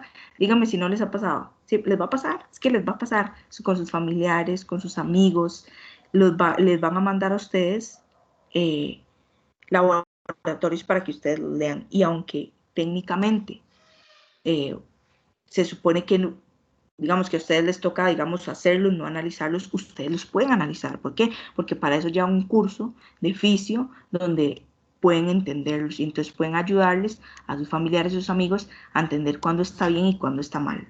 ¿Ok? Entonces, vamos a ver primero diagnóstico de intolerancia a carbohidratos, que dijimos que era prediabetes.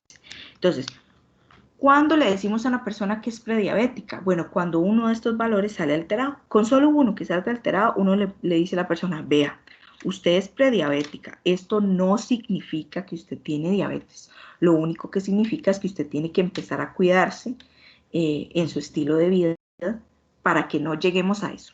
O sea, para que no lleguemos a la diabetes. ¿Ve? Es como una advertencia más que un diagnóstico. Entonces, ¿cuándo le vamos a empezar a advertir a esa persona? Bueno, primero tenemos que saber cuáles son los valores de azúcar en sangre normales. ¿Tienen que sabérselos? Sí, tienen que sabérselos. Entonces, normal es que si nosotros tenemos una glucosa en ayunas, ¿cuánto en ayunas? Mínimo 8 horas. Eso es lo que se pide para azúcar, 8 horas.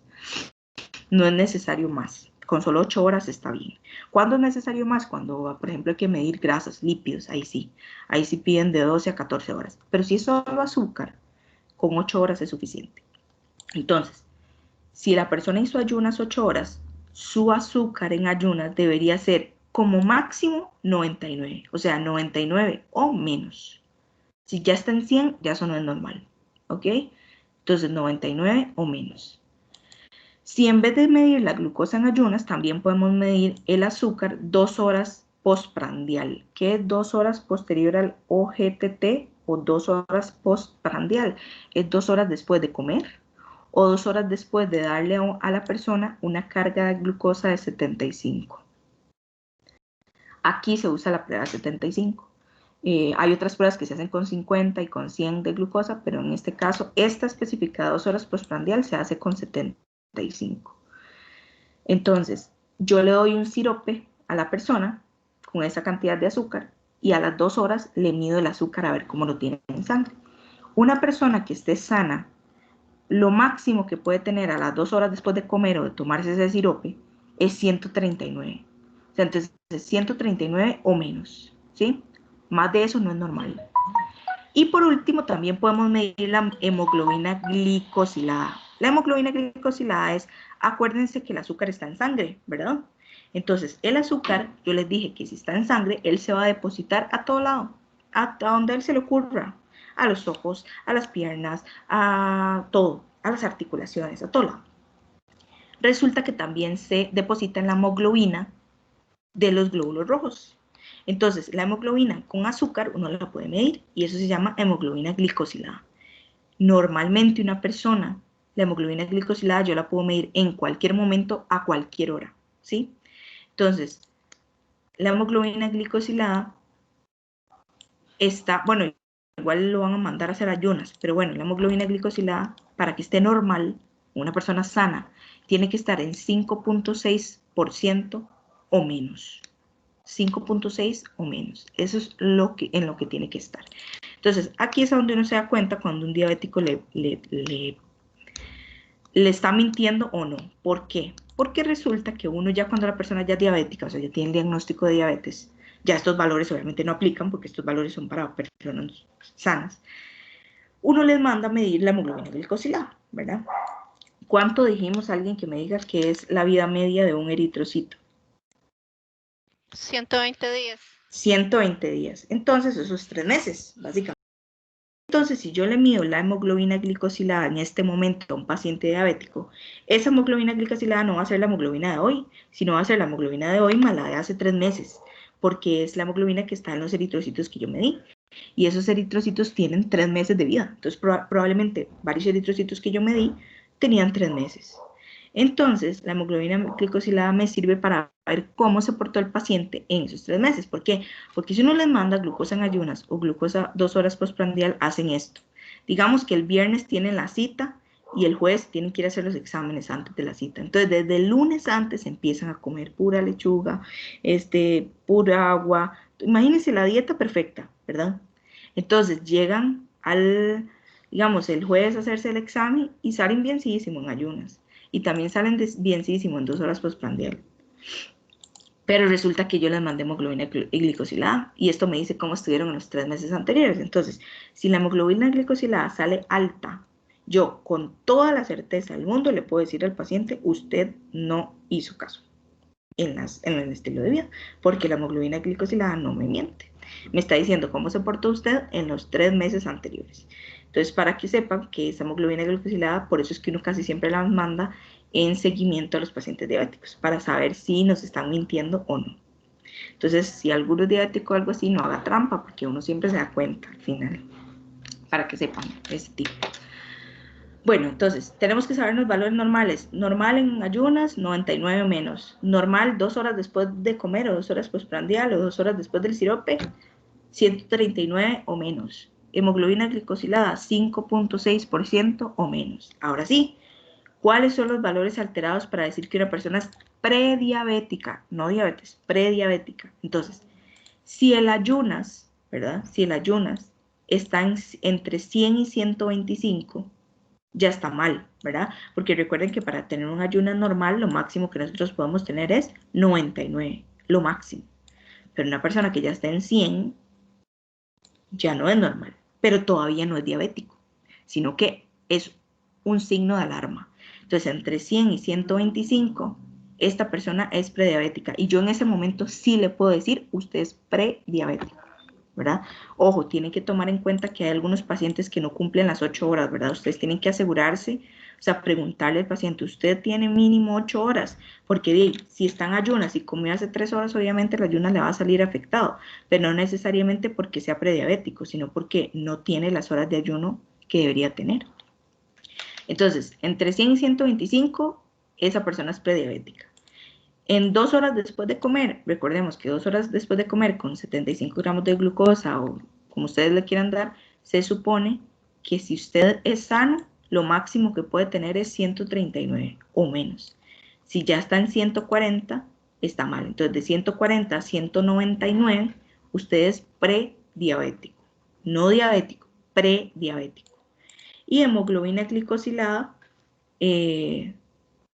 lo normal es que esté en 5.6 o menos. Si se encuentra entre 5.7 y 6.4, esa persona es prediabética. Tienen que aprenderse los valores bien, ¿ok? Porque yo les puedo poner un valor X y ustedes me tienen que decir si está en rango de prediabetes o si ya está en rango de diabetes. Entonces, con un solo valor que salga alterado, o sea, con solo que la ayunas le salgan 100 a 125, con solo que a las 2 horas le salgan 140 a 199, o con solo que la hemoglobina glicosilada salga entre 5.7 y 6.4, ya esa persona es prediabética. No necesitan repetir ningún examen. Con solo eso, ya es prediabética. Recuerden que la prediabetes es una alarma, no es una enfermedad. Y asegurarse de que si lo que midieron fue ayunas, que esa persona tenga mínimo 8 horas. Ahora sí, ¿cuál es la diferencia para hacer diagnóstico de diabetes mellitus? Y ahora sí, ¿cómo hago para decirle a una persona, no, usted no es prediabético, usted ya es diabética? Bueno, pero antes de hacer eso, voy a darles un ejemplo para esto.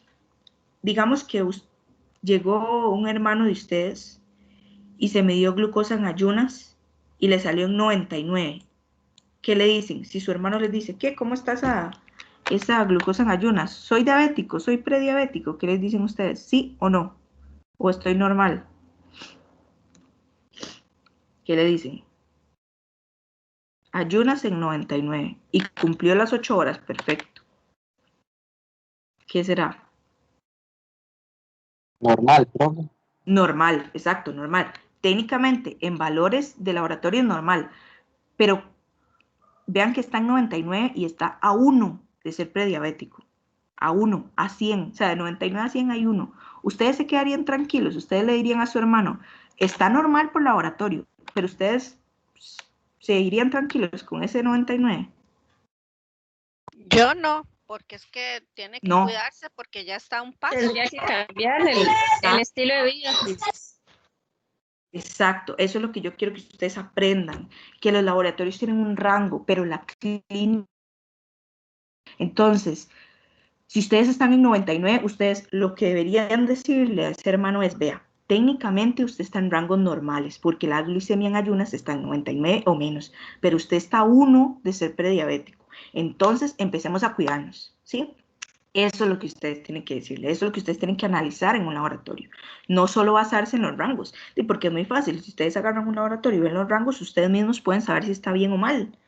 Pero esa en 99 hay que preocuparse, porque aunque está en rango normal, ustedes ya tienen el conocimiento para saber que eso no está bien, aunque esté en rango normal, ¿sí? Entonces, una vez que ya les dije eso, ¿verdad? Entonces, ahora sí vamos a ver diagnóstico de diabetes. El diagnóstico de diabetes yo les dije que genera, ¿verdad? Tiene implicaciones sociales, económicas y psicológicas fuertes. Entonces, tenemos que tener seguridad de ese diagnóstico. Entonces, por ende, en la diabetes mellitus tipo 2, para dar diagnóstico, nosotros no nos basta con un solo examen. Hay que repetirlo si sale alterado. En prediabetes, no. ¿Se acuerdan que el prediabetes, con solo que estuviera en rangos de prediabetes, ya podíamos decirle a la persona que se empezara a cuidar? Porque al fin de cuentas, un prediabético, ¿qué es lo único que tiene que hacer? Dieta y ejercicio. Eso es todo. En cambio, un diabético, no. Un diabético, además de hacer dieta y ejercicio, como ya es una enfermedad, y la prediabetes no. La prediabetes es un signo de alarma. Como ya la diabetes es una enfermedad, implica medicamentos, implica cambio en estilo de vida, implica más cosas que solo un factor de alarma. Entonces, ¿cuáles son los rangos en ayunas para decir que hay diabetes? Bueno, 126 o más. Entonces, recordemos, normal es 99 o menos en ayunas. Para decir prediabetes es de 100 a 125. Pero para decir diabetes ya tiene que estar en 126 o más. Sin embargo, si el resultado, digamos, si ustedes llegan hoy, hicieron el ayuno y ustedes tienen 130 de ayuno, o sea, 130 de glucosa en ayuno, ya ustedes caen en el rango de diabetes, porque 130 es mayor que 126, ¿verdad? Entonces, en ese caso, yo no le puedo decir a usted de una vez que usted es diabético. No puedo. Yo tengo que repetir ese resultado. ¿Por qué? Porque en este caso, a veces, vamos a ver, si por ejemplo una persona llegó e no hizo ayunas y no les dijo nada a ustedes, y le salió que la glucosa en ayunas está en 110, el 110 ya cae en rango de prediabetes. Entonces, aunque ustedes no sabían que esa persona no cumplió el ayuno, no le va a ser malo decirle a esa persona, usted es prediabético, haga ejercicio y dieta. O sea, da igual. Igual es una buena recomendación, me explico, aunque ustedes no hayan sabido que fue que esa persona no hizo el ayuno correcto. Pero para dar un diagnóstico de diabetes, ustedes tienen que estar seguros. Tienen que estar seguros. Entonces, en ese caso, aquí, si sale en rango de diabetes, tienen que repetirle el examen, porque ustedes no pueden jugársela como si se la jugaron en prediabetes. Aquí no. Aquí tienen que repetirlo. Entonces, el ayuno salió en 130, repito el examen. Si el examen vuelve a salir alterado y yo comprobé que era porque, o sea, comprobé que hizo el ayuno bien, que hizo todo, ya ahí sí se le puede dar el diagnóstico. Pero antes de eso, no. Las 2 horas postprandial, recordemos que 2 horas postprandial, lo máximo que una persona sana puede tener es 139. Si está en prediabetes, lo va a tener entre 140 y 199. Y para ya rango de diabetes es de 200 para arriba. Entonces, 2 horas después de comer o 2 horas después de darle este sirope de 75 gramos, si cae en 200 o más, ya tiene rango de diabetes. Pero igual tengo que repetir el examen, porque no puedo jugármela. No puedo jugármela. Tengo que repetir el examen. Y la hemoglobina glicosilada, recuerden que lo normal, lo vemos aquí, era 5.6 o menos. En prediabetes, entre 5.7 y 6.4. Entonces, en diabetes es de 6.5 para arriba. Si ya está de 6.5 para arriba, cae en rango de diabetes, pero igual tengo que repetir el examen. Hay un solo caso, uno solo, una sola excepción en donde yo puedo dar el diagnóstico de diabetes de una vez, sin repetir nada, pero tienen que cumplirse muchas cosas. ¿Cuál es este que está aquí?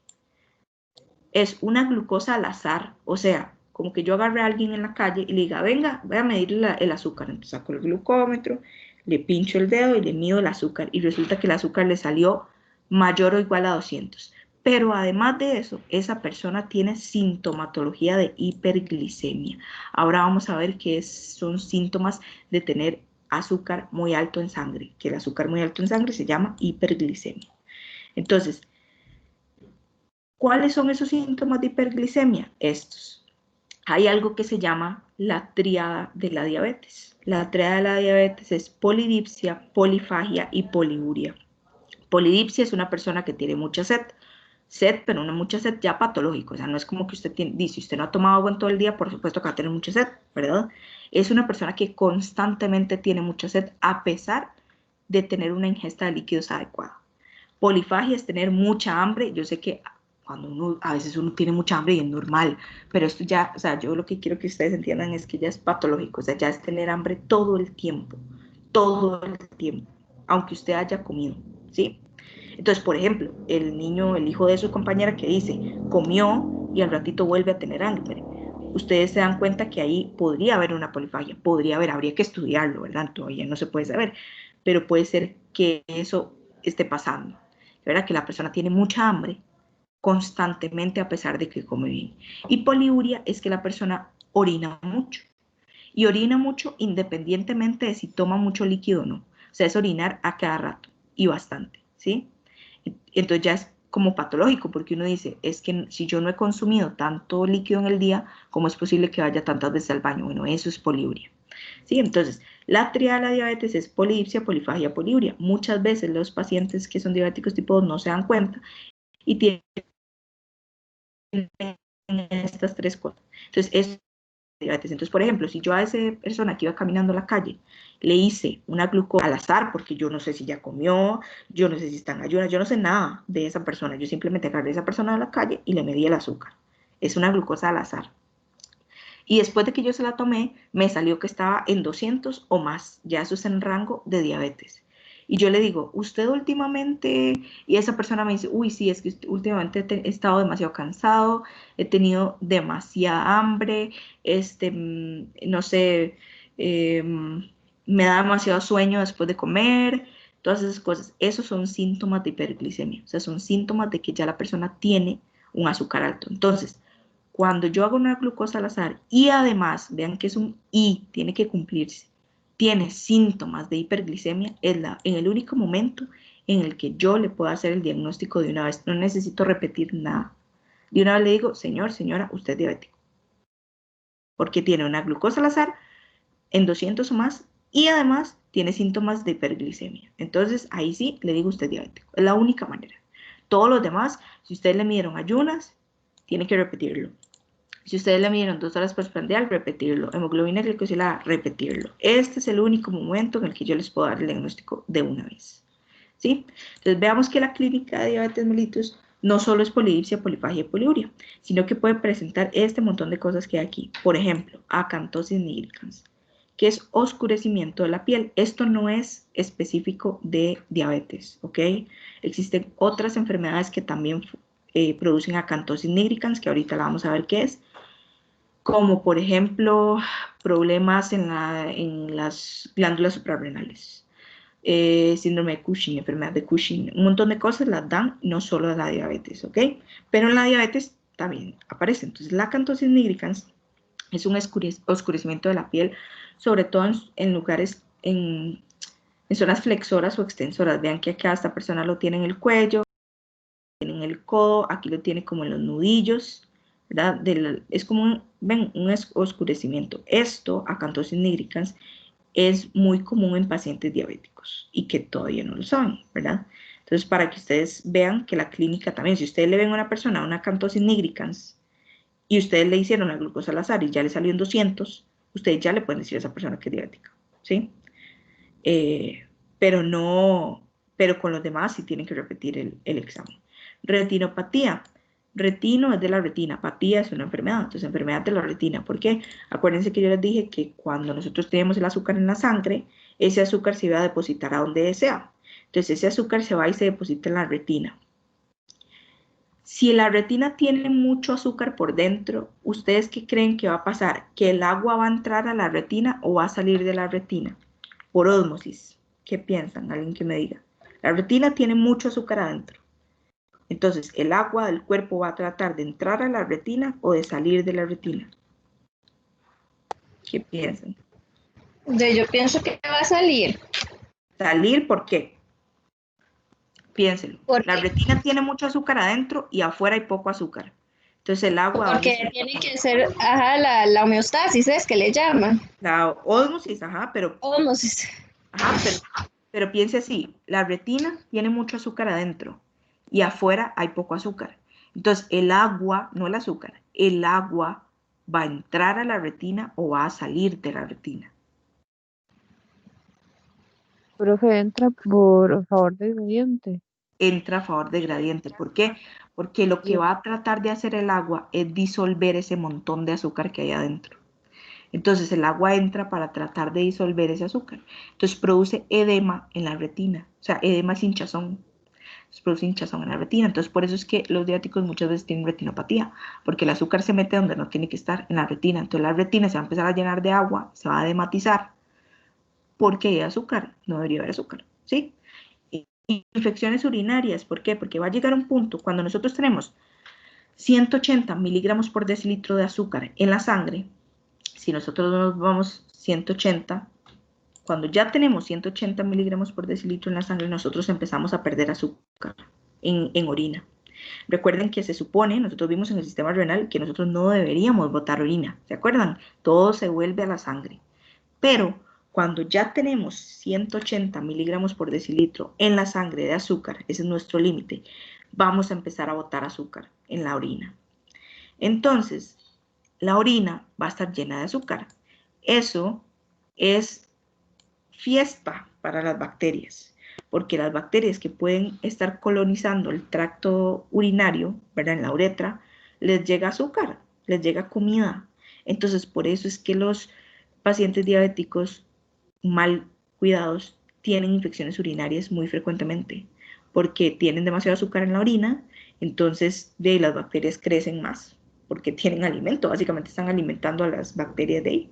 Entonces, por eso es que les dan infecciones urinarias a repetición.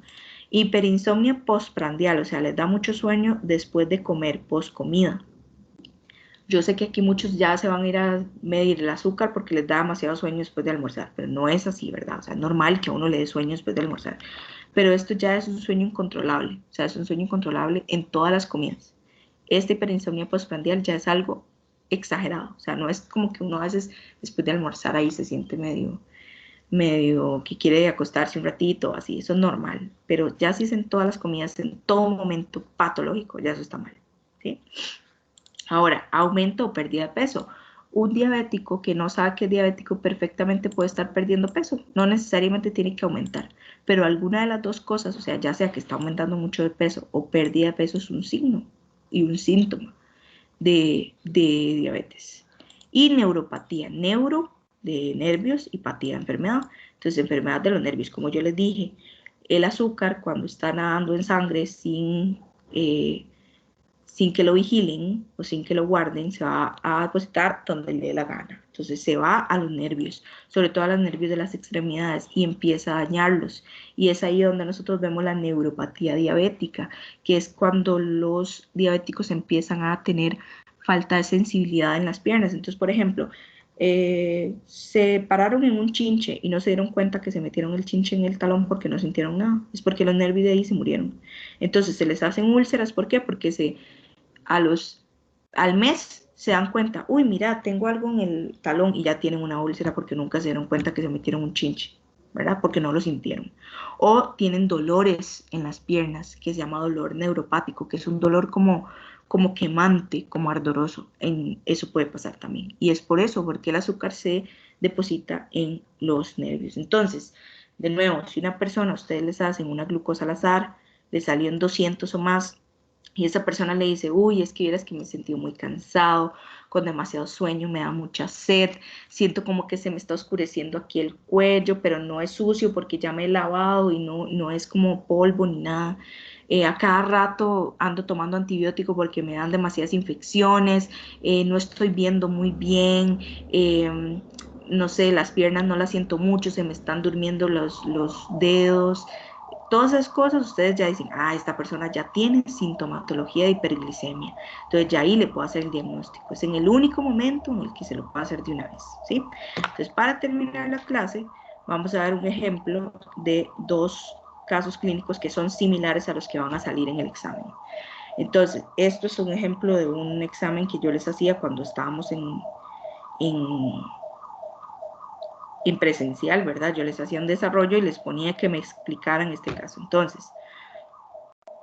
Entonces yo les decía, por ejemplo, bueno, esto del efecto incretina no lo vamos a ver, esto de aquí. Femenina de 48 años, ella es sana, supuestamente sana, ¿verdad? Nos dijo que no padecía nada, y dice que consulta por un aumento en la cantidad de orina que expulsa. Lleva 2 meses de sentirse muy cansada y le da sueño excesivo después de comer.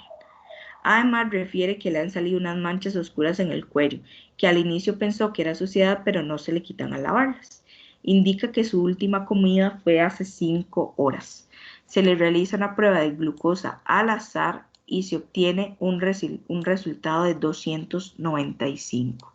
Entonces, yo les pregunto, con base en este caso, ¿es necesario repetir la prueba que esta señora se realizó para poder hacer el diagnóstico de diabetes mellitus tipo 1? ¿Sí o no? No, ¿Por No, qué? porque está dando más de 200. Y Ajá. tiene lo que dijimos, la La sintomatología. sintomatología. Tiene la Exacto. piel oscura, exceso de orina, se siente muy cansada, entonces no necesita repetirse. Perfecto, exacto. Pero vean que se tienen que cumplir las 2 cosas. No es solo que esté más de 200 o 200. Ujú. Es que tenga síntomas. Si no tiene síntomas, si ustedes le hicieron glucosa al azar y está en 200 o más y no tuviera síntomas, hay que repetirlo, ¿ok? Sí, pero en este caso no, porque en este caso tiene todo. O sea, tiene el laboratorio más los síntomas. Pero ahora veamos el caso. Dice, masculino de 25 años, conocido sano, o sea, no tiene nada. Consulta por un chequeo médico general, indica que hace ejercicio 6 veces por semana, que lleva una dieta rica en proteínas y carbohidratos. Refiere que no tiene ninguna molestia, orina bien, duerme normalmente. Además refiere que desea hacerse una prueba de glucosa porque su abuela materna es diabética. Su última comida fue hace 1 hora. La prueba de glucosa al azar, o sea, ustedes ahí en el laboratorio le hicieron el azúcar al azar. Ustedes no saben nada, solo se lo hicieron al azar. Y le salió en 205 miligramos por decilitro. Entonces, con base en ese diagnóstico, ¿es necesario repetir la prueba o no para decirle que es diabético? Sí, es necesario para empezar, es un azúcar al azar. Yo lo repetiría por lo menos Al en azar. ayunas de 8 horas, ¿verdad? Ajá. ¿Y por qué es necesario repetirla? Porque un azúcar al azar no nos está dando los valores que necesitamos. Se necesita hacerlo bien. Exacto. Exacto. Además, Profe, ahí, digamos, ahí Porque él recuerden lleva que... una Ajá. dieta rica en proteínas y hace ejercicio y tiene una vida bastante saludable. Exacto, porque él no tiene síntomas, no tiene nada. O sea, él está bien, ustedes le preguntaron que se orinaba bien y él orinaba bien, él no refirió nada, nada. Créanme que una persona que tenga diabetes va a referir algún síntoma, o ustedes mismos lo van a notar, o sea, ustedes mismos van a notar que la persona no está bien. Entonces, en esos casos, en este caso de este paciente, ustedes dicen, este paciente sí, me salió con una glucosa al azar en 205, pero no tiene síntomas, entonces no cumple con el criterio, entonces hay que repetirlo, ¿verdad? Además, vean que ahí yo les puse, ¿verdad? Por casualidad que la comida de él fue hace 1 hora, entonces básicamente perfectamente podría ser por eso, que está alta, pero como es al azar y nosotros no sabemos nada y sabemos que esa persona es sana, que hace ejercicio, que come bien, hay que repetirla, ¿sí? Ahora, ¿qué pasa si yo les pongo este mismo caso de la femenina, pero en vez de decir que hizo una prueba de glucosa al azar, yo les pongo que se le hizo ayunas, ¿verdad? Olviden que aquí dice 5 horas, ¿verdad? Se le hizo ayunas, digamos que esta persona venía con 8 horas de ayunas. Se le realiza ayunas y se obtiene un resultado de 115. ¿Qué le dicen ustedes a esa persona? Esa persona, ¿qué hacen ustedes? ¿Qué le dicen? ¿Es diabética? ¿Es prediabética? ¿Es normal? ¿Qué le dicen? Ayunas en 115.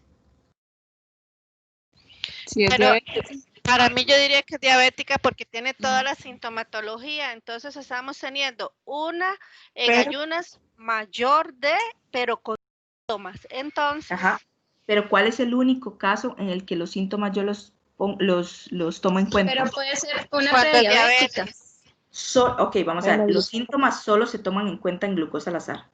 En los demás pruebas de laboratorio, ayunas, 2 horas postprandial y hemoglobina glicosilada, no se toman en cuenta los síntomas. ¿Ok? No se toman en cuenta los síntomas en ese caso. ¿Por qué? Porque en ese caso yo estoy haciendo un laboratorio controlado, no es al azar. Por eso es que al azar sí se hace, porque al azar usted no tiene control sobre el laboratorio. En ayunas sí. Entonces, ahí en ayunas ustedes se tienen que ir por laboratorio. Ayunas, ¿qué dice ayunas? 115, ¿es diabética, es prediabética o está normal? Primero, lo primero que ustedes tienen que hacer antes de darle un diagnóstico es saber ese número en qué rango está. ¿Está en rango normal? ¿Está en rango de prediabetes o está en rango de diabetes? en prediabetes. En prediabetes. Entonces, en ese caso yo no repito nada, porque recuerden que la prediabetes, como no es un diagnóstico, es simplemente un factor de riesgo, yo de una vez le voy a decir a esa persona, usted es prediabética, empiece a cuidarse. Pero ¿qué pasa si es esto mismo, pero aquí le salió una glucosa en 127? ¿Le dan el diagnóstico o no? Primero, el 127, ¿en qué rango está? ¿Rango normal, prediabetes o diabetes? En diabetes. En Diabetes. diabetes está. Ahora sí, ¿ustedes le dicen ahí mismo a esa persona que es diabética, sí o no? Sí, porque tiene los síntomas. Ojo, no, otra porque hay vez, que hacerle otra repito, vez el test. exacto, hay Hay que que repetir. repetirlo. Recuerden que en el único momento en el que los síntomas, nosotros vamos a evaluar síntomas es si la Es glucosa en es el al azar, el azar. azar, el azar. Exacto, en el azar. ¿Por qué? Porque Sí. no tenemos control sobre esa glucosa. Entonces tenemos que basarnos en algo más. Sí, Esa glucosa al azar, por micrométodo, por equipo. la que sea. Si Es es que al el azar, micrométodo tiene 25 para abajo o para arriba de error con respecto a la que da el ajá. equipo. Normalmente cuando usted lo hace por micrométodo hay que ver el umbral es 400. Sí me explico. O sea, Sí, vamos a ver, sí, sí, yo lo si explico. usted le sale high, entonces ya si le sale error es porque está mayor de 200. Entonces al azar ya Ajá. usted sabe que está mal, independientemente de en qué está, porque usted sabe que está más de 200. ¿Sí? Pero Pero hay glucómetros, el que usa la caja marca más, marca 300 y resto, llega high en 400. llega high en 400, exacto. Pero si usted le sale high, inmediatamente ya usted sabe que está mal, porque está en más de 200, ya está en 400. ¿Sí? El de la caja, si está en 200 o más, le va a marcar el número. O sea, el micrómetro Sí, le va a lo marcar. marca hasta 400. Exacto, lo marca hasta 400 y en 400 empieza a poner high. Entonces, Ujú. ahora sí, esas realizan ayunas si está en 127. Entonces dicen, ok, sí, está en rango de diabetes, pero yo tengo que repetir la prueba. Tengo que repetirla. O sea, de fijo tengo que repetirla. Aquí no, aunque tenga síntomas, no le puedo dar el diagnóstico, tengo que repetírselo. Igual, si dijera, no sé, hemoglobina glicosilada en rango de diabetes, se la tengo que repetir. Vean que la única que no se repite es glucosa al azar con síntomas. Los demás todos se repiten. ¿Sí? Profe, y ahí usted, así usted, ¿verdad? Que sé que es doctora, ¿qué cree usted que es mejor? ¿La que es poscarga de 75 o postprandial? Es que yo a la postprandial le tengo como perecilla, porque la gente hace trampa, no se come, porque uno le da las instrucciones, debe desayunar lo que usted desayuna todos los días. La regla dice que una porción de pinto, café, taca, taca, y van y se comen una galletilla y cuando vienen la tienen baja, entonces yo en Exacto. esa, yo no confío, pero... Exacto. Cuando uno siempre se tiene que basar en los labores de laboratorio más fiables. ¿Y cuál es el resultado de laboratorio más fiable? En el que usted tenga control sobre todas las variables. ¿Y cuál es en la única que usted tiene control sobre todas las variables? En la que usted sepa cuánta comida le dio. Y en Sí, en ese la de caso, poscarga. exacto, en la de poscarga, en ese caso sí es mejor mandarles una poscarga. De hecho, casi nunca se les hace postprandial con comida. O sea, siempre es mejor citarlos, darles los 75, ¿verdad? esperar las 2 horas y tomárselos. Porque sí. Verás que ahí donde yo trabajo, aquí donde yo trabajo, si el examen lo mandan de la caja, casi siempre es con carga de 75. ¿Sí? Pero si es de medicina mixta, ellos siempre mandan postpandial. Pues sí, eso digamos, va a depender mucho del médico. Sin embargo, yo siempre digo que entre menos usted, menos posibilidades de fallo haya, o sea, menos sesgo haya, mejor. Y el paciente siempre va a hacer algo que usted no puede, o sea, uno no puede controlarlo, o sea, nunca. Sí. Entonces yo siento que siempre es mejor hacer algo en lo que usted tenga control sobre todo eso, porque así va a ser mucho más preciso el diagnóstico. Listo, entonces ya terminamos la clase de diabetes, ¿verdad? Entonces la otra semana, como les dije, no vamos a tener clase presencial, sino que lo que vamos a hacer es que yo les voy a subir un video de la clase del sistema reproductor. Ese video es el que va a salir en el examen. Y además les voy a poner todos los temas del examen, ¿verdad? Entonces nos entra todo el sistema reproductor, todo el sistema endocrino, diabetes, gastro, renal, respi y una partecita de cardio que no evaluamos la vez pasada. Entonces igual yo les voy a hacer una publicación ahí en Teams para que recuerden cuáles son los temas del examen. El examen no es la otra semana, ¿verdad? La otra semana lo que sería era el video de la clase que yo les voy a subir. Nosotros hacemos examen hasta dentro de 15 días, o sea, el 19 de diciembre. El 19 de diciembre sí nos conectamos a hacer el examen, ¿ok? Probablemente va a ser un examen más largo, porque es un examen, primero, que es de 30%, ¿verdad? Igual que el anterior, pero es bastante, un 30%. Y segundo, que son muchos temas. Entonces, como son muchos temas, yo prefiero que ustedes hagan un examen largo para que cada pregunta tenga menos valor y así tenga más posibilidad de salir bien, hacerles un examen corto y que se juegue mucho porcentaje en una sola pregunta. Entonces, igual, o sea, estudien bastante y todo, pero el examen yo normalmente no lo hago muy difícil, o sea, el examen es bastante sencillo, si pusieron atención en la clase, si ven los videos de la clase nuevamente, si estudian las presentaciones, si estudian lo que yo digo. Si yo les digo, chicos, voy a preguntarlo de esta manera, es porque lo voy a preguntar de esa manera, ¿verdad? Entonces, para que tengan en cuenta eso, si tienen alguna duda o pregunta durante estos días, entonces pues me la hacen llegar. Yo ahorita me voy a poner a almorzar y voy a ponerme a responder todas las dudas de ustedes sobre los desgloses, ¿ok? Nada más de un toquecito para almorzar y yo ya después me pongo al día. Pero entonces, repito, la otra semana solo vamos a ver el video, no vamos a tener clase virtual, o sea, no vamos a tener reunión. Y dentro de 15 días, el 19 de diciembre, sí tenemos reunión para hacer el examen. Si no tienen ninguna duda, ninguna pregunta, entonces listo. Ya terminamos la clase, se pueden desconectar y que les vaya bien, que tengan un bonito fin de semana. Y cuídense, estamos en diciembre, pero todavía tenemos pandemia, ¿ok? La pandemia no se va a ir hasta que no haya vacuna.